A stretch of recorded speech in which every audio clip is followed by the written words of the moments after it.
And good afternoon, everybody. It is now 1 o'clock on Thursday. I'm Ann Vandersteel, and welcome back to Steel News. We had an earlier broadcast this morning. Very interesting story. If you didn't catch it, you might want to watch it because we're still talking about the miscarriage of justice. That story is global. It was out of the UN, but today we're focusing right back here in the good old United States. We're going to be talking about something that really frankly should concern all of you, everybody watching this broadcast, because it's not just about one guy or one family or even one case. This is about the power of the federal government. And I rail on this all the time. It's about what happens when the power collides with you, me, the everyday person out there just trying to survive in these, what I would call totally nutso times. Well, Chris Mazzei, he's a serial entrepreneur. He's a filmmaker, a father of two, and a husband. And like millions of Americans during COVID, he turned to the Paycheck Protection Program. Remember the PPP loans that people were running to get? And some paid him back, some didn't. Whatever the situation was, there was just like a mad rush to get this money.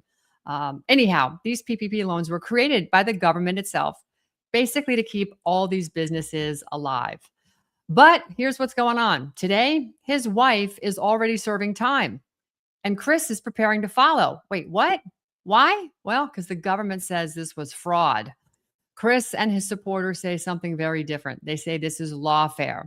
They say this is selective prosecution, and they say that this misconduct needs to be exposed. And I would have to say, I would 100% agree. Roger wrote an article about that, and we'll get to that in a minute.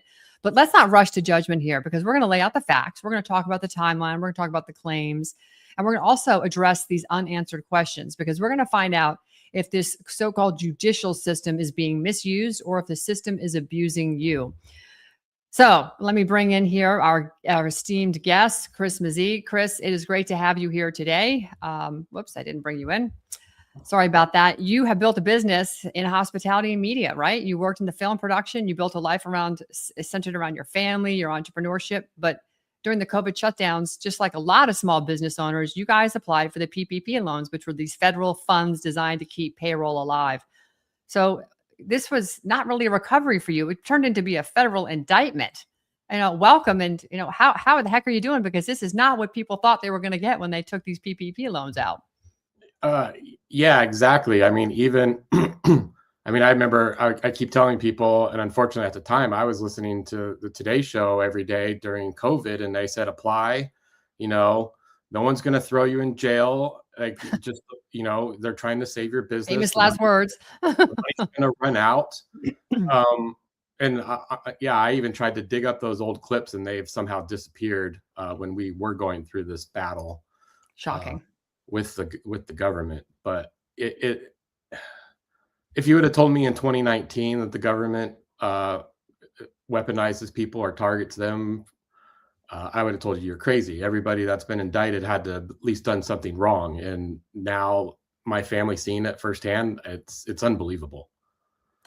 By the way, Michael Castellero says, God bless you both.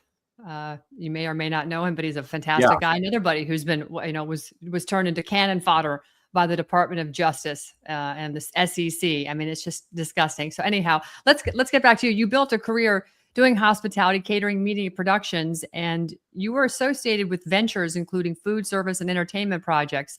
Basically, you're an entrepreneur and a family man. But in 2021, the COVID and PPP loans were made available during this terrible economic shutdown, right? These loans were approved through financial institutions. But yet in May of 21, a federal indictment was leveled where you were charged with wire fraud, money laundering, conspiracy, and allegations that there was false documentation used in the PPP application. When you read this and it said United States versus Mazzei, how did that strike you? It was odd. And actually, in 2021, we just got the target letter. They waited a whole year to indict us. They just wanted to make sure they took all our money and our equity in our home prior to that to make sure we didn't have any money to defend ourselves. But they broke their own rules, and their rule book said they needed to charge us or return the seized funds within 90 days. It's in DOJ handbook. They didn't from day one, they didn't follow their own rules. So rules for thee and not for me. Yeah. But yeah, to see that, obviously, in every attorney we saw that, they're like, that's what They do. It's basically the whole entire United States against you. Like they're it from the get-go, it's their intimidation tactic. Right. So So yeah, the legal, sorry, go sorry. ahead. I mean, it's to scare you, it's to bully you, and that's why if anybody that's not gone through this, if you just do a simple Google search, you'll see that's why they have, what is it, like a 98% conviction rate, and I want to say 95 or 96 of that is due to their bullying tactics to get somebody to plea. Right. Just more Um, scalps for the taking, essentially. Your case moved through federal court in Hawaii. There was a lot of legal pressure and costs, and of course, the visibility for you guys has basically remained relatively low. Now, you've been blessed recently. Roger Stone has, given you guys some visibility post this 2024 guilty plea that you and your wife Erin pled guilty to on just select charges. What were the charges that you pled to? And the question around that is, was this a plea under pressure, or was this an admission of wrongdoing in any of the areas that you pled out? well, yeah, to start backwards, this was a plea under pressure. So we Mhm. were charged with 4 counts. It was wire fraud, money laundering, and then the conspiracy of the same two, conspiracy for wire fraud and money laundering. And in the plea, they said plea to the two conspiracy cases are charges. And I've talked to some attorneys after, and they're like, "What? Like our attorneys did no negotiating in that plea. Like they just said you basically went in there to get slaughtered. Like what were your attorneys doing?" And we're like, "Honestly, we don't know." Basically, the AUSA just kept threatening. Like he said, Mhm. if you don't agree to this plea, we're going to supersede some more charges, which were all false as well. And then the real ante that he brought to the table was, oh, we're also going to indict my mom, who's now 78, has major health issues. Like my wife and I take care of her and my stepfather, who's got Parkinson's, late stage Parkinson's,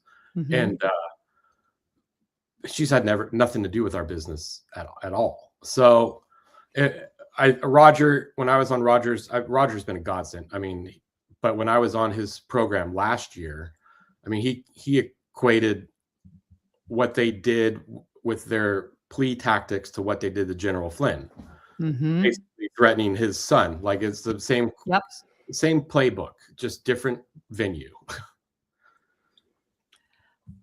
You know, having watched, up close and personal the General Flynn trial with Judge Sullivan and the kangaroo court that ensued around that entire trial, the fact the man is still walking around and trying to save this country today only just goes to show that the merit of the man, how strong he is. I mean, General Flynn is an oak, Roger Stone is an oak. For Roger to step out and step into this case on your behalf and start to give you some visibility is massive, because you have been issued, you're looking at 36 months. Your wife received 27, and there's $1.4 million in restitution that has been ordered. So your Erin surrendered January 23rd of 2025. And she, began serving that sentence, and the family separation started. Talk us through a little bit about the personal side of this, because besides money and stress, now you've got family separation.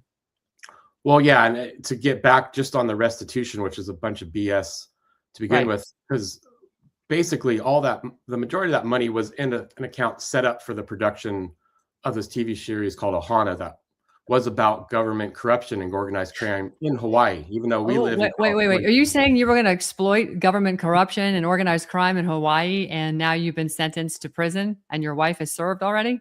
Yeah, so not in the Hmm. fashion like Nick Shirley is doing. Like Right. this was more an entertainment project, so it was a fictional character, but we based it around factual events that were going on in Hawaii at the time. Right. Um, Multiple storylines that were literally what was going on in Hawaii in the 1990s. One storyline, ironically, um, and the only reason why I remember this is my mom's first husband had the same last name spelled differently, but there was a case about a bribery case in Hawaii in the 90s, political figure, and the AUSA at the time so happened to now be our judge. Interesting. Yeah. Um, But to get back to the restitution, I think it was 87% of the loan was either seized or we paid back once we found out we got bad advice from the loan originator that said we could use projections. It was in an email. The AUSA also said if we mentioned anything about that email, he was going to just stack on more charges and pull the plea. Right. So, but to get to the family aspect, my wife and I are very strong people. So we went through years of this without our kids really knowing, because they were young. This is the stress they don't need when they're 9, 10, 11. We went to that sentencing hearing, which was, we were the only courthouse and federal building open that day on January 9th because it was Jimmy Carter's funeral. I didn't see any other cases going on in that courthouse in Hawaii. That really does sound like they had an axe to grind with you personally for them to open the courthouse when flags are at half staff and basically government functions are for the most part shut down. Things that are deemed not necessary. Your court hearing could have waited another day, in other words. Yeah. And I don't think they wanted to wait any longer, especially before Trump getting inaugurated. So, that whole sentencing hearing was, it was a show. My father-in-law was there and he just couldn't believe the lies coming out of the prosecutor's mouth. I couldn't either. But to go to the family aspect that you said, we got home from that sentencing hearing and had to tell the kids, mommy's going to go to a camp. We didn't want to use the words prison or jail, like stuff like that. And it was emotional. Luckily, I've always been the dad, even since they were in preschool. Erin and I would always go to drop off, always pick up, because my dad wasn't never there like that. He was a brilliant cardiac surgeon, but family wasn't his priority. It was career. And I wanted to make sure my kids saw me. So it wasn't like dad was finally stepping in and mom's got to go. I've been there. So that was a nice, I guess, transition. It made it a little bit easier on them, but it was still hard. Our oldest son is the happiest go-lucky kid in the world, silly, and he's had to go to therapy now because of this. I've had to pick him up from school having major anxiety attacks. The facility that Erin ended up getting designated to wouldn't allow me to take them to see her. So we would get phone calls, phone call every day, and then a video call a few times a week. It's an odd life to be thrown into. But Erin, she was on, her and I were just on Roger's show this past Sunday, and it was just audio on his radio program. And that was hard for her. So any of these other programs, she's like, I don't think I can do it. Like, it's just too emotional. She hasn't been back home for a month yet she's got a monitor on her ankle. But when I had to take her the judge was cruel. He said, I'll give you 14 days and then you got to self-surrender to Marshal Services, which in a case like this, normal people they self-surrender to their facility once they get designated. Gives you, usually a month to 6 weeks. He gave her 14 days. I took her to Fresno, the Marshal Services in Fresno, and they were confused why she was there. They're like, we've never had anybody self-surrender here. People that are usually brought to us have been arrested by local police and they're going into custody by force, not by choice. Were you given that address specifically to go there? Yeah. Okay. And they were not advised that you were coming? They didn't know anything about us coming. And they were very nice, for the situation that was happening.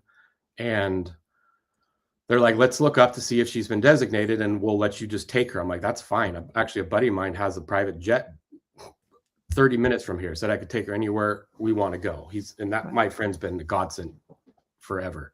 Hadn't been designated, so they had to take her into custody. And that was that image is still burnt into my face, her getting taken in. They didn't know what to do with her, so they had to put her in the Fresno County Jail. Oh, come on.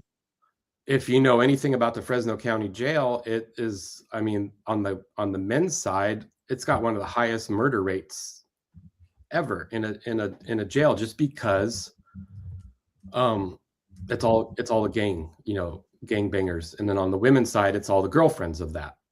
So it was not good. And so that's when I started making my push just to get her out of there into her facility. I made a lot of phone calls. Luckily, a friend of mine is a civil rights attorney, kind of put some pressure on the marshals, and we were able to get her picked up within, I think it was 2 weeks, and taken directly to her camp.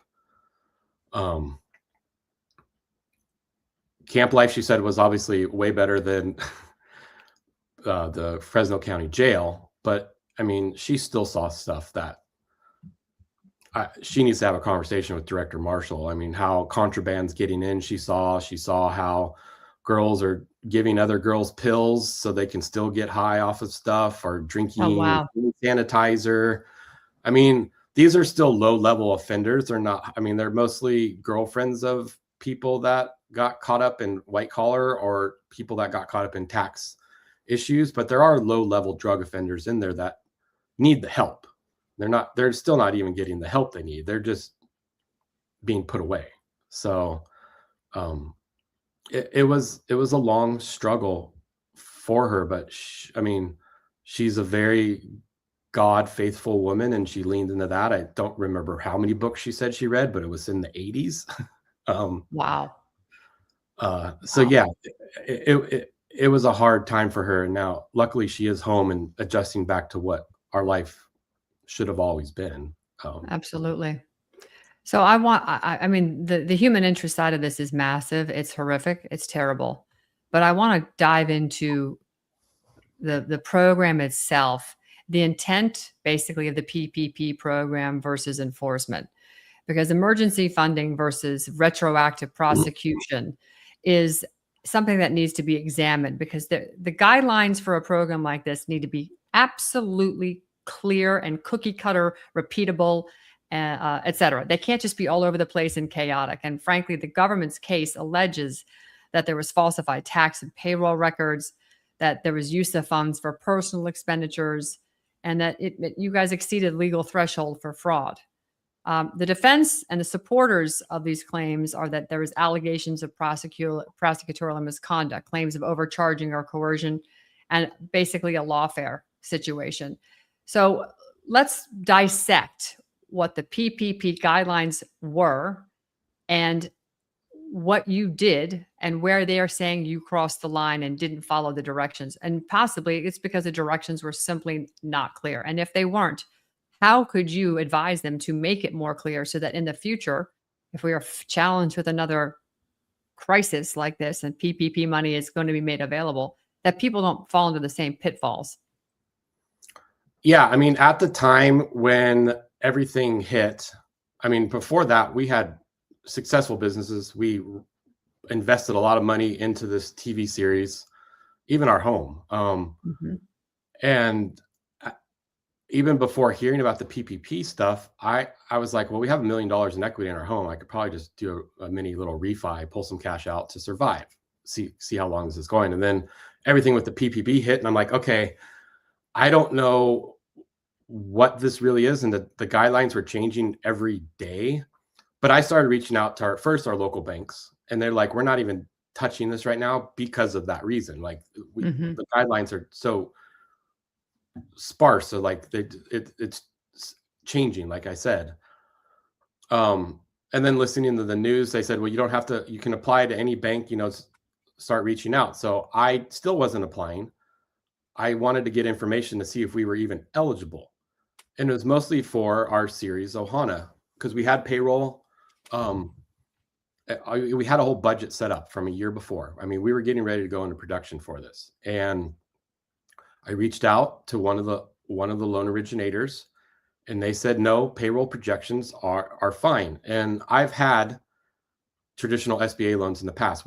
I used to own clothing stores. And we've had SBA loans for that. And one of the big things that you need to provide are projections for either 18 to 24 months of if this business is going to succeed, for the SBA to invest in it, So it didn't seem like a red flag at all when they said you can use the payroll projections. So that's exactly what we did.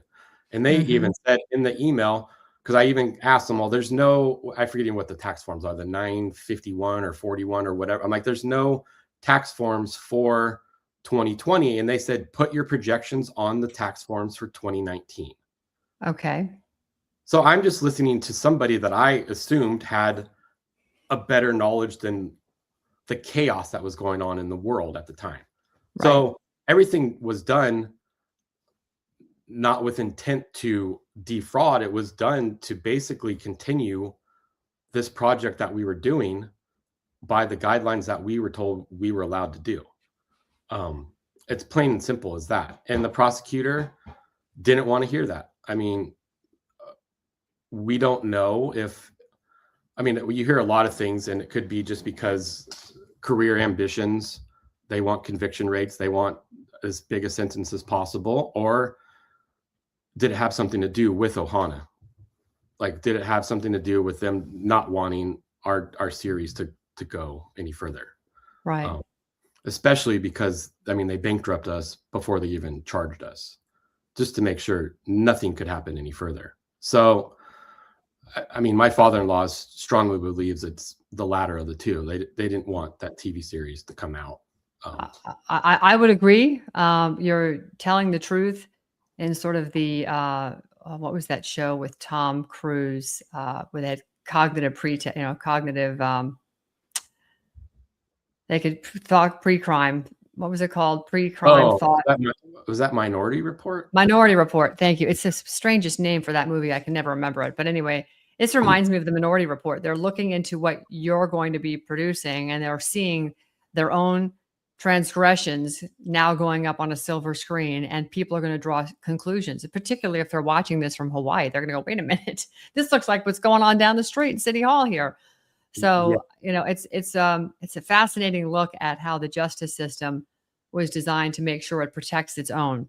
And we see that all the time, They took everything out of context because, unfortunately, when we first got the loan, I even asked, there's emails asking the bank, hey, should I set up a separate bank account before you fund it? And they said, no, that's fine. Just put it in your account and then you can disperse it however you need to. So everything came into our account, and then we set up a separate business account at a whole separate bank with my producing partner where he had the majority control over it. Because I'm like, this money is not ours. I don't even want an extra dollar of it in our account that I accidentally spend and get in trouble. So we basically, once the funds were received, we had everything transferred minus what we thought we were told we were allowed to pay ourselves. Right. Because we were still allowed to pay ourselves something to live. So we did that, and the majority of it went into the separate account, and that's now considered money laundering. Right. Not too dissimilar from the Social Security lockbox, but I digress. So, yeah. So, and they also said, since that account was commingled in the beginning, because we had our own money at the time. We were paying our mortgage on our house in California with it. We had our own money, but since it's commingled, that's where they can kind of skew their ability to say, they did this with the money, they did that, they spent personal funds, but it was in our account with our money we already had. So they took a lot of things out of context, and they definitely used they abused civil forfeiture for sure, especially on our house in California. So let's talk about the plea deal. This is the question. Why plead guilty? I mean, I look at the J6ers. There were some that pled out. Dr. Simone Gold pled out. She gave her reasons as to why, and I completely comprehend why she would do that, considering her situation and what she was trying to accomplish at the time with America's Frontline Doctors. Then you had J6ers that didn't plea out. The Jake Langs, the guys in Oath Keepers, and on and on and on. Proud Boys. I mean, we're talking about a lot of people stayed in prison that could have pled out, could have taken the easy way out, but they said, no, on principle, I'm not. I'm being denied due process. And I just don't want to take this plea. So why plead to any aspect of these charges as guilty? It was the worst. I mean, I had my attorney hang up on me when we were going over the plea agreement because Really? I was just pissed about it because one, I didn't want to do it, but we didn't have any money to defend ourselves. Mm, And the attorneys over in Hawaii that we were getting um, in the beginning for court appointed, I Googled all of them, and by trade, they were personal injury attorneys. So it's the equivalent of going into triple bypass surgery and you're getting a pediatric, dentist to take on your case. They didn't know anything. They weren't doing anything. Anytime Erin and I would push them on the research we were doing, they would just ask the court to remove them, and then we'd get another one. I mean, this went on for years. So, our attorneys sold us on the plea, and they knew the prosecutor was basically intimidating us to take it, especially because of the threats on my mother. And then the threats of more. And, our attorneys would say, well, if they charge you more, you're looking at a higher sentencing guideline, and you could spend 10 years instead of, a couple. And it's just like, oh my God, how are we even in the situation? And it just pissed us off. hmm And then they'd also say, hey, you're from California. This is going to take place in Hawaii. They're going to lean on that, saying, evil California people trying to steal Hawaiian people's money, which is the exact opposite. If the series would have gone into production, it would have brought millions. We were talking to streamers, Hulu, Netflix, and even CVS has a big presence. I mean, we're looking, I think, anywhere from a little over $1 million up to $8 million an episode that this would have generated money in Hawaii. And some of that PPP money was spent to shoot a teaser trailer in October of 2020. hmm And I mean, it was all out of work crew members from other Hawaii productions that were shut down. I mean, these guys were thankful. They were getting money again to put food on their table. So I did not want to take the plea. And I was telling somebody the other day, the day that I agreed to the plea is the day that President Trump took the nomination from the Republican Party to run again. And Did SAG stand by you? Any of the I'm not SAG. I'm not an actor. And Okay. I made a movie back in 2000. It came out in the theaters in 2001. Because I went to American Film Institute, and I've had a somewhat small career, but still a career, even though the prosecutor said this was a vanity project, which is, I mean, more of his lies. No, I didn't get any of that kind of support. And I mean, to be honest, Erin and I didn't think it would. We thought the Justice Department and the justice system was about justice. So we literally thought, oh, we're going to go through this process and they'll find out the truth. But when Right. you're forced to not allow the truth to come out, it's basically a one-sided mob hit. Yeah. Yeah, it is a one-sided mob hit. I totally agree. There has been some common themes of federal prosecutorial dynamics and malfeasance. You now have, and this is coming directly from your website, and we'll go to there in a second, but you guys have filed a federal complaint against the Hawaiian prosecutor calling on the Trump administration to backlaw criminalizing prosecutorial lies. And I think this is fascinating because you have a clemency petition under review by the White House pardon czar, Alice Marie Johnson. But you and your wife have filed this complaint with the DOJ's Office of Professional Responsibility against Assistant U.S. Attorney Greg Yates, accusing him of repeated prosecutorial misconduct in their federal PPP loan case. And the petition for clemency, it's now under review with the pardon czar, Alice Johnson. Have you spoken with Ed Martin, for instance, the pardon attorney? Yes. So I was actually in DC a few weeks ago and met some great people. Met I did get to meet Ed and talk to him for a little bit. After I did a lot of stuff last year, and that's the main reason why Erin said she'd go in first, because she knows I'm very creative. And like you said in the beginning of this broadcast, like we had some local news, but we weren't national news, so no one knew about our story, especially the correct side of the story. So after Roger basically heard about, I got our case to him, and he was just shocked, and he lent us his voice to start the spotlight. Last summer, like I said, I think creative, and I put up a billboard by Alice Marie Johnson's house in Mississippi, even though I knew she was in Washington. And I ran that press release, and her daughter reached out to me and gave me her White House email and said, Alice knows about your case, send her everything. And that's what I did. I've never heard from Alice, but I do talk to Roger quite a bit. And Roger said Alice, after that, did give him a call to discuss, and it was a very good call. So I know it's on their radar. Ed Martin he knew about the case too. And it's on their radar. And I think he made a comment like it's a grave injustice, basically. So I know it's going through the process. Obviously nobody knows what that process is unless you're on the inside. So right. That's why I just kind of got to keep pushing, just to make sure people hear the truth and exactly what happened, all the misconduct, all the lies, all the bullying done to us. What do you want the public to know about you, about Erin, and about your family? I mean, Erin and we've been married 18 years, and the prosecutor tried to break us up, and we have a strong bond.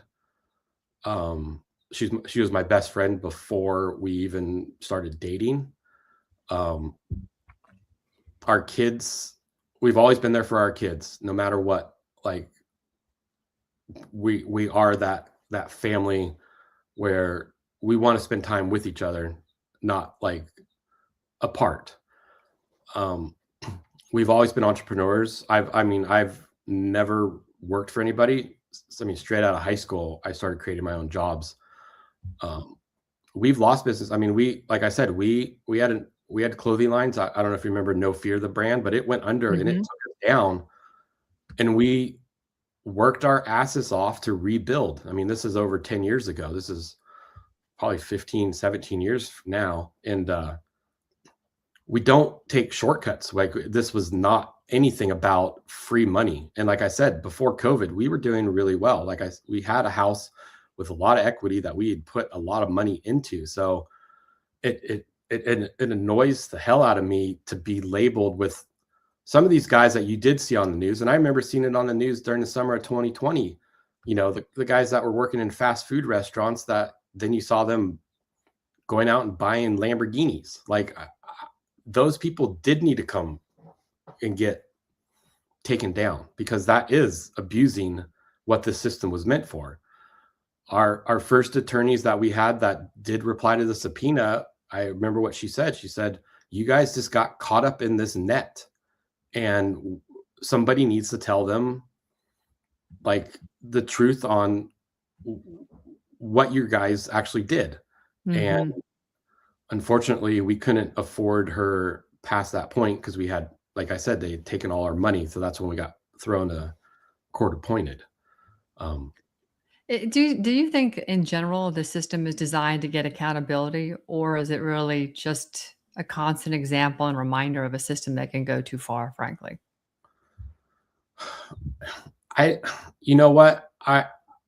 We need the justice system, obviously, because there's still a lot of crime, especially the stuff they're cleaning up now. The violent crime and the stuff you see on the news and everything Trump is trying to push.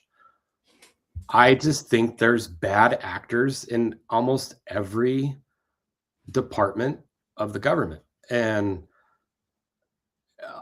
when I was talking Director Marshall when I was at the Capitol a few weeks ago, and I gave him the example because he's like, I'm trying to fix stuff. I really am. I'm like, no, I get it. Like, it's a machine, and this machine has not been oiled, and it's actually been using super glue instead of oil for the past how many decades.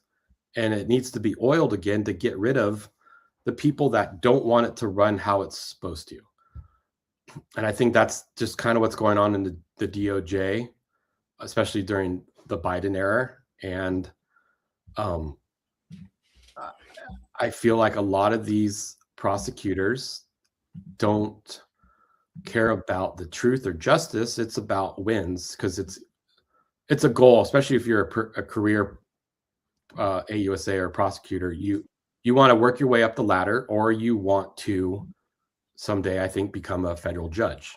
So I think there's a lot, and I don't even know what it would be for bonuses. And like you and I have talked privately about where forfeiture money goes. Yeah. Where does it go? It's a billion dollar industry that, from what I've looked up, is not accounted for. Right. That's why, I mean, our judge even made the comment in our both hearings, like, you've made great strides to pay back the restitution. Why do we still have a restitution order for over the amount of what the loan was for? That's troubling, isn't it? No, it is. And then, I mean, the one major red flag about our case that I usually run out of time with people because I talk too much, but 7 days before our sentencing, because they had our house that was called a Liz pendant on our house in California. So we couldn't touch any equity. We couldn't sell it. We couldn't do anything with it. And like I said, we had over $1 million in equity at the time. 7 days before our sentencing hearing, the prosecutor said, you know what, we don't have an interest in this property anymore. So it's not even in our forfeiture documentation or whatever from the court. And right after Erin and my sentencing, I called my best friend, the one that I mentioned that has the private plane, and he was just shocked. He was just like, I can't believe this. And then I told him what was going to happen with the house, how they now have a foreclosure sale set.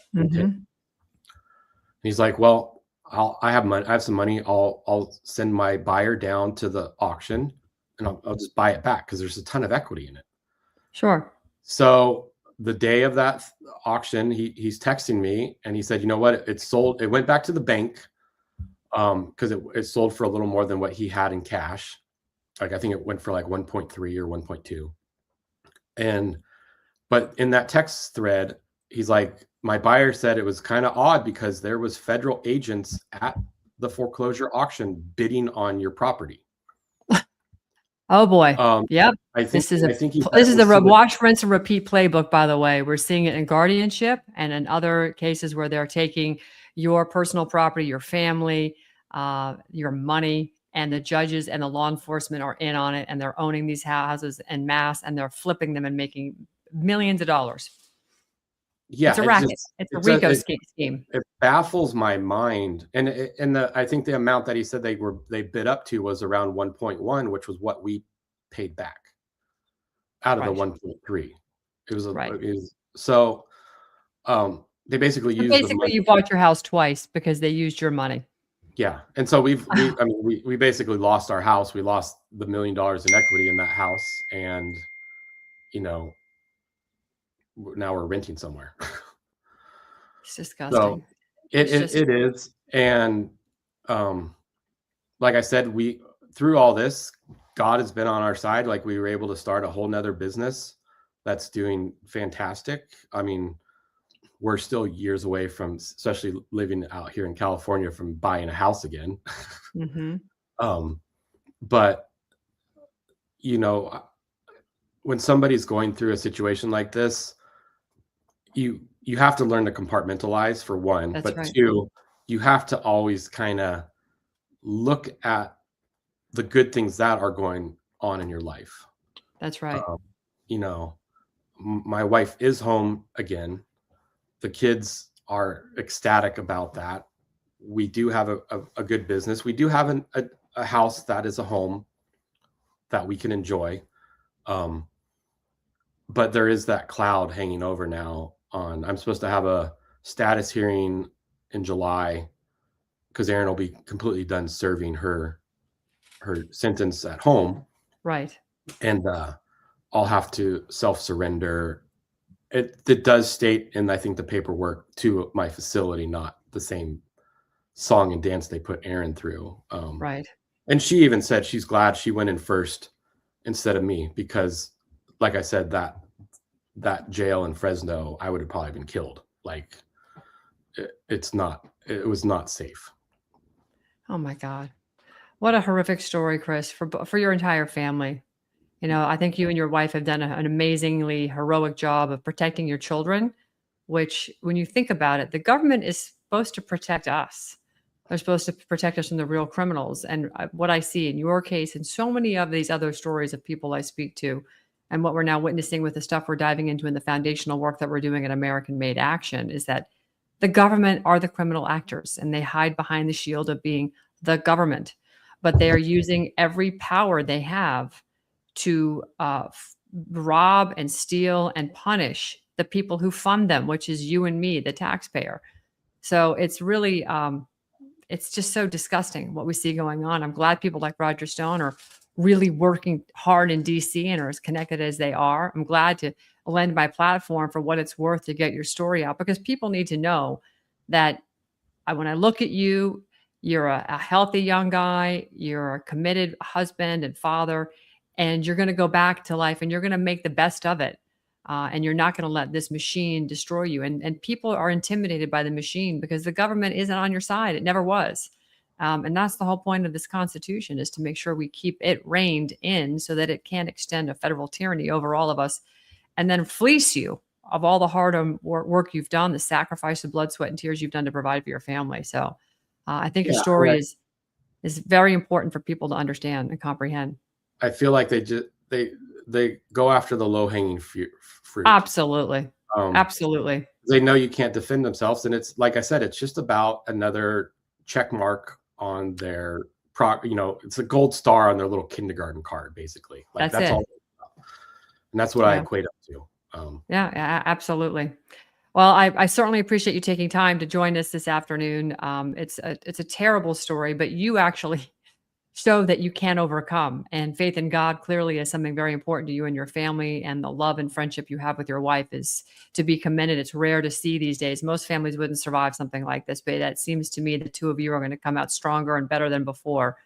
And I do have faith in Ed Martin. I do have faith in what he's doing in the pardon department. And I know he's doing everything in his power to make sure that, stories like yours get heard and get the true justice they deserve. Because in the end of this, when this boomerang comes back around and you have been given a pardon of innocence, you have every right to go after the government with the full weight and force of the American people behind you who want to see justice for those who are harmed by the very government that's supposed to protect us. So, yeah, I know. That's one of Erin's major priorities if we get that. Yes. I mean, and I think the door's been opened up with General Flynn a few weeks ago. Great.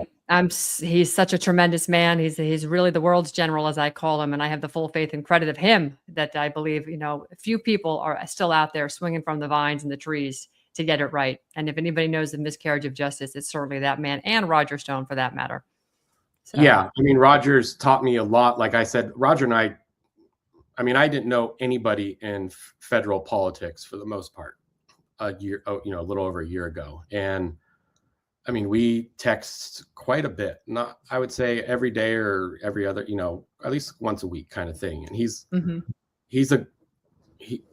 I tell people he's a pit bull, but he's a very compassionate person when he hears you have been screwed over. Yeah.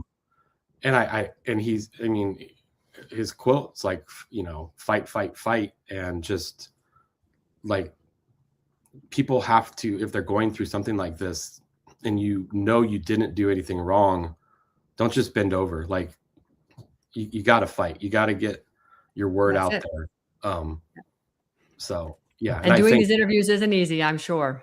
I'm sure your wife might be in the other room. Just, I can't imagine Yeah, the pain she's going through. she can't even be in the same room when I'm doing these. She did Rogers, like I said, and then she's like, I can't do anymore. Oh, God I bless can't her. do anymore. One thing, she can't get a hair appointment because she's on home confinement. So, but Well, we can probably work around that. We can find a hairdresser to come to you.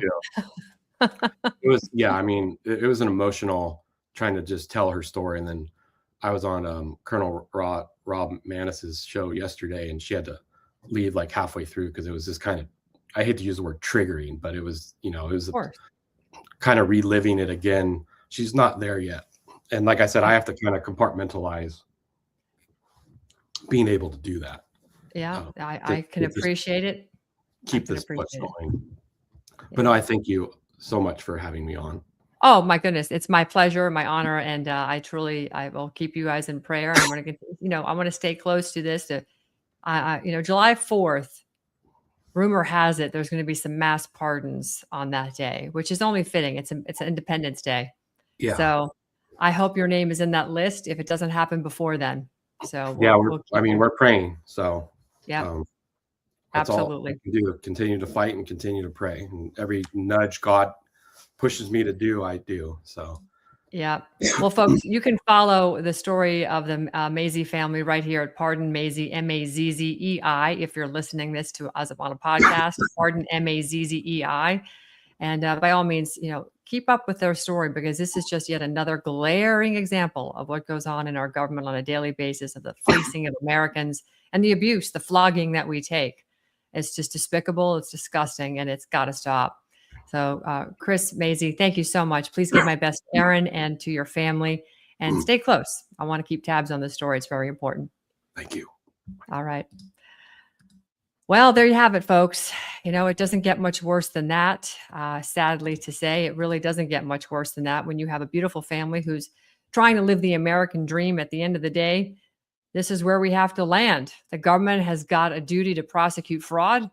Clearly, that's not the question. But the American people also have a right to ask why justice, or not why. I want to say why wasn't it, but was justice done fairly? Was it applied evenly? And was it pursued with integrity?